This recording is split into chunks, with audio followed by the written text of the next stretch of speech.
जी जनाब, कैसे आना हुआ?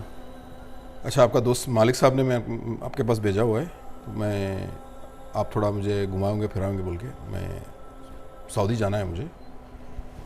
कभी जाना सऊदी आपको? नहीं, मेरे को 5 दिन का टाइम है इधर।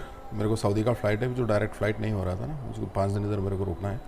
तो मैं मलिक साहब ने मुझे आपसे आपके पास जाके मिलो, तो आप ख्याल रखेंगे मेरा और घुमाए फिराएंगे तो। तो आप मेरे पास रहने के लिए आए हैं? जी ज़रूर। आप मुझे बता के भी नहीं आए।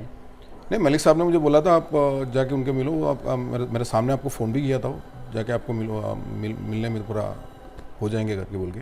लेकिन आप अचानक आ गए हैं। लेकिन अभी मैं क्या ख्याल रखूँ? मैं खुद कंपनी अकोमोडेशन में रहता हूँ, मैं आपको कहाँ रखूँ? मेरे भाई, 5 दिन आपने यहाँ ठहरना है।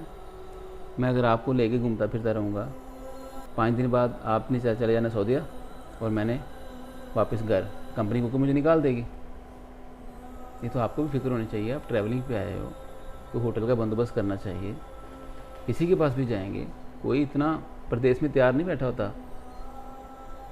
मैं मादर चाहता हूँ, बुरा मत मानिएगा।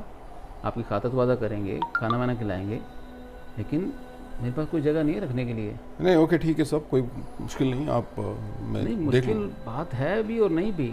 आप नाराज़ मत होइए, लेकिन आप सफ़र पे आए हैं, आपको थोड़ी तैयारी करके आनी चाहिए। मुझे पता ही नहीं इस चीज़ का, आप अचानक आए हैं और मेहमान हैं। हमारे लिए मेहमान फरिश्ता होता है, वेलकम करते हैं आपको। लेकिन इस तरह बगैर बताए, मैं भी कंपनी के अकोमोडेशन में रहता हूँ, मैं कहाँ एडजस्ट करूँगा आपको? आपके लिए होटल अगर बुक करता हूँ अपने खर्चे से, तो मेरी 2 महीने की तनख्वाह चली जाएगी। अब आपको भी सोचना चाहिए था, मलिक साहब को भी सोचना चाहिए था।